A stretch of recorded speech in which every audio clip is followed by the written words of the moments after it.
राजा राम, मैंने कहता था जिसका जो कार्य है वही कार्य उसे करते रहना चाहिए, नहीं तो ये शूद्र भी एक दिन अपना सर उठाकर हमको ज्ञान पढ़ाएंगे। राजा राम, तुमको असंगत कहेंगे। शंभुक, तुमने धर्म की मर्यादा का उल्लंघन किया है। मैंने किसी धर्म की मर्यादा का उल्लंघन नहीं किया है। मैं एक ही धर्म को मानता हूं, वो धर्म है प्रकृति का धर्म, और उसके अनुसार सभी मानव समान हैं। ना कोई ब्राह्मण है, ना कोई शूद्र है। देखो देखा इसकी जीवा कैसी लप लपा रही है। भविष्य में शास्त्र धर्म की शिक्षा लेकर तुम राजा राम को ही आह्वान दोगे। ऋषि, हमें किसी राजसत्ता और वैभव की लालसा नहीं है। हमें तो सिर्फ एक मानव जैसा जीवन व्यतीत करना है। और फिर बस समाप्त करो तुम्हारे वचन। 2 अक्षर क्या पढ़ लिए, हमें ही ज्ञान की भाषा सिखाने लगे। राम, ये अपराधी है और इसे दंड मिलना ही चाहिए, नहीं तो ऐसे पापियों के कारण हमारे राज्य में आपत्ति आ सकती है। आपके धर्म की पाप और पुण्य की कल्पना से मैं अच्छी तरह परिचित हूं। वो सारा पाखंड आपने अपने स्वार्थ के लिए रचा है और सारी प्रजा को मूर्ख बना रहे। अपनी वाणी को रोको शंभुक। हम अपने परम पूज्य गुरु का और अपमान नहीं सह सकते। तुमने धर्मोल्लंघन किया है, जिसके कारण हमारे राज्य में एक ब्राह्मण पुत्र की अल्पायु में मृत्यु हो गई। हम अपने राज्य के ब्राह्मणों को और व्यथित नहीं कर सकते शूद्र। किंतु ब्राह्मण पुत्र की मृत्यु का कारण मैं कैसे हो सकता हूं? हे राजन, बड़ी नम्रता से दुस्साहस कर रहा हूं। आप तनिक अपने मन दर्पण में झांक कर तो देखें, तो आपको पता चलेगा कि आज की और कल की आपकी छवियों में कितना अंतर पड़ा है। हे मर्यादा पुरुषोत्तम, राजा के अहंकार को कुछ क्षण के लिए त्याग कर तो देखो। मुझे स्वप्न में भी आशा नहीं थी कि देवताओं के मान्यवर दशरथ पुत्र राम का इतना नैतिक पतन हो जाएगा। किसी ने बस कह दिया तो आपके सोचने की शक्ति क्षीण हो गई। राजदंड की आड़ में ऋषियों का वध करने के लिए उद्युक्त हो गए। दोषी मैं नहीं राजा राम, अपितु ब्राह्मण पुत्र की मृत्यु के लिए दोषी आप हैं। अपनी विष उगलती जिह्वा को रोको शंभुक। मुझे भयभीत करने की चेष्टा न करो राम।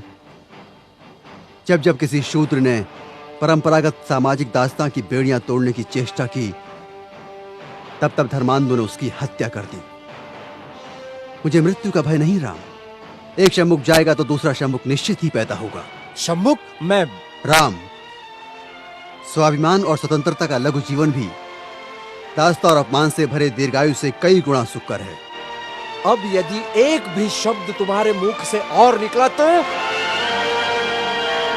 मैं सत्य हूं और सत्य की कभी मृत्यु नहीं होती।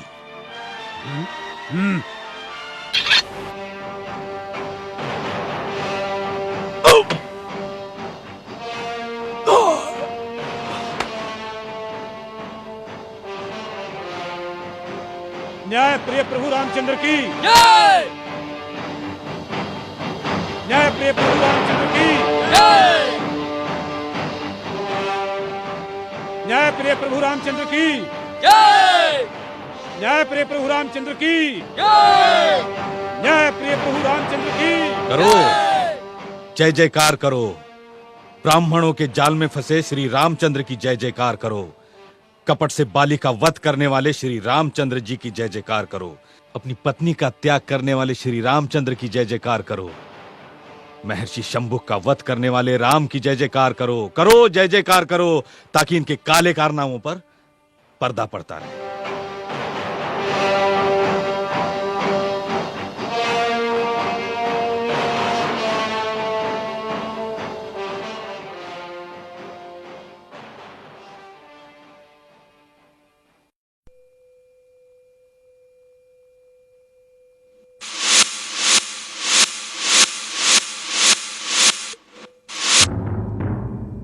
अगर तुम्हें धनुर्धारी बनना ही है तो जाओ, अभ्यास करो।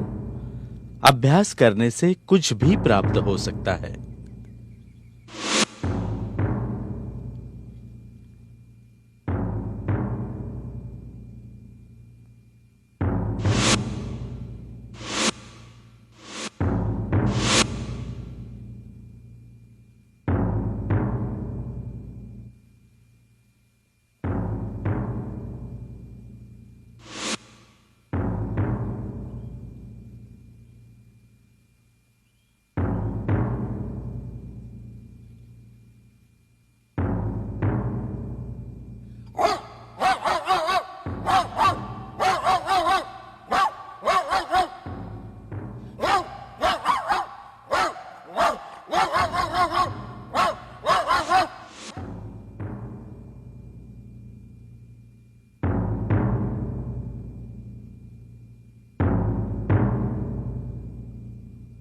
प्रिय अर्जुन, तुम्हारा प्रश्न बिल्कुल उचित है, किंतु युद्ध विद्या में योद्धा को युद्ध की संपूर्ण कलाओं में पारंगत होना चाहिए।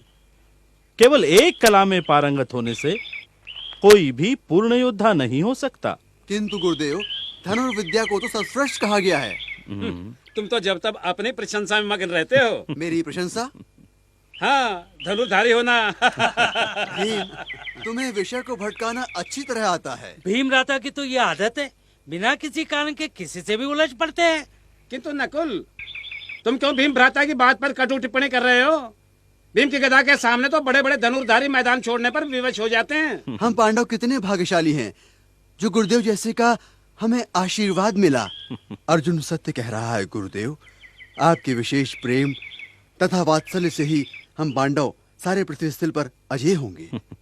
मेरे प्रिय शिष्यों, मैंने हमेशा तुम सबको पुत्रवत माना है और तुम्हें शिक्षा देने हेतु अपनी संपूर्ण अस्त्र शस्त्र विद्या का भंडार तुम्हें सौंपा है, जो कौरवों के पास भी नहीं है। गुरुदेव, आश्चर्य! रक्त की एक बूंद भी नहीं, बिना क्षति पहुंचाए। गुरुदेव, ये कला आपने आज तक हमें नहीं सिखाई। अर्जुन, आज तक मैंने अपने मन और वचन से अपनी संपूर्ण विद्या का दान केवल तुम्ही लोगों को दिया है। पता नहीं कौन होगा ये धनुर्धारी। धनुर्विद्या का इतना श्रेष्ठ प्रदर्शन मैं भी प्रथमतः ही देख रहा हूं। ठीक है, आओ देखते हैं कौन है ये धनुर्धारी।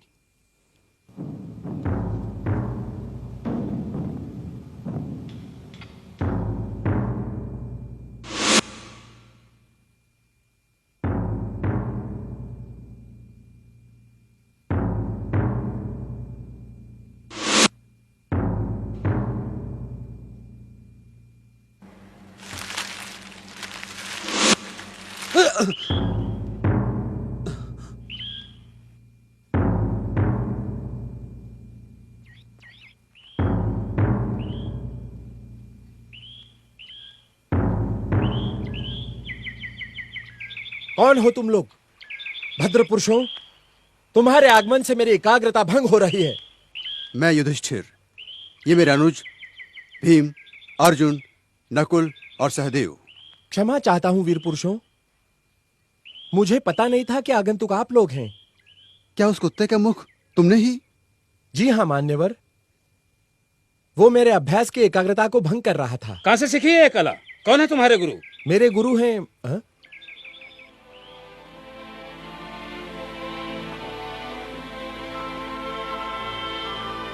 गुरुदेव, आशीर्वाद दीजिए गुरुदेव। उठो वत्स। हे वीर पुरुष, कौन हो तुम? तुम्हारी कला का श्रेष्ठ प्रदर्शन देखकर हम प्रभावित हुए।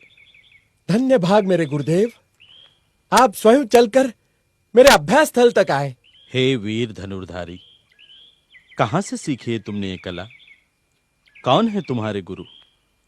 किस वंश के हो तुम? गुरुदेव, मेरा नाम एकलव्य है, मैं आदिवासी हूं। आदिवासी? आदिवासी और धनुर्विद्या? किसने सिखाई है तुम्हें ये विद्या? गुरुदेव, चलिए आप स्वयं उनके दर्शन कर लीजिए। चलिए गुरुदेव।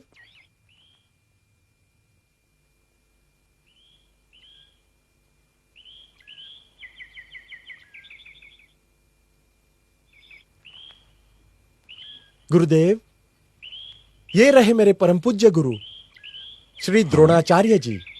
मैं और तुम्हारा गुरु? हाँ गुरुदेव, आप ही मेरे गुरु हैं। गुरुदेव, आपने तो हमें वचन दिया था, फिर ये विद्या इसे कैसे सिखाई? देखो एकलव्य, मैंने प्रत्यक्ष या अप्रत्यक्ष कभी भी तुम्हें धनुर्विद्या की शिक्षा नहीं दी। गुरुदेव, मैंने तो अपने मन से आप ही को अपना गुरु माना है। मेरा अंतर्मन सदा आप ही की पूजा करता आया है। गुरुदेव, यह आप ही की प्रतिकृति है। मेरे तो कुछ समझ में नहीं आ रहा है। एकलव्य, तुम ही सारा वृत्तांत विस्तार से कथन करो। गुरुदेव, आप भूल गए? स्मरण कीजिए, कुछ वर्ष पूर्व मैं आपके पास धनुर्विद्या प्राप्त करने की कामना लेकर आया था,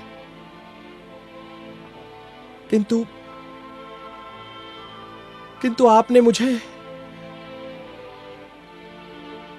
गुरुदेव सचमुच भूल गए मुझे? युद्ध कला में सबसे महत्वपूर्ण आयाम है एकाग्रता। योद्धा अगर एकाग्र चित्त हो तो गदा ही क्या, वो किसी भी शस्त्र का प्रयोग निपुणता से कर सकता है, विजय प्राप्त कर सकता है। आज तुम लोग मेरे समक्ष शस्त्र विहीन उपस्थित हो, क्योंकि विशेष प्रयोजन से मैंने तुम लोगों को निशस्त्र यहां बुलाया है, ताकि तुम लोग एकाग्र चित्त को प्रधानता दे सको। गुरुदेव, गुरुदेव, मैं आपसे एक याचना करने आया हूं। याचना? कैसी याचना? गुरुदेव, बचपन से ही मैं एक स्वप्न देखते आया हूं कि मैं सबसे बड़ा धनुर्धारी बनूं। गुरुदेव, मैं आपसे याचना करता हूं कि आप मुझे विद्यादान करें। उठो वत्स, सर्वप्रथम मुझे ये बताओ, तुम्हारा नाम क्या है? कौन हो तुम? किस वंश के हो? गुरुदेव, मेरा नाम एकलव्य है। मैं आदिवासी हूं। क्या आदिवासी? क्या सेवा धर्म छोड़कर शूद्र क्षत्रिय बनेंगे? धर्म के विरुद्ध आचरण करेंगे? शूद्र होकर धर्मोल्लंघन का विचार भी मन में लाने का साहस कैसे कर रहे हो तुम?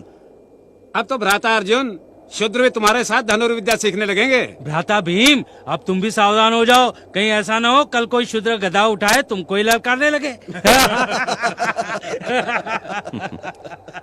देखो एकलव्य, धर्मानुरूप धनुर्विद्या सीखने का अधिकार केवल क्षत्रियों को है, और तुम्हें यह विद्या सिखाकर मैं धर्म के नियमों की बलि नहीं दे सकता।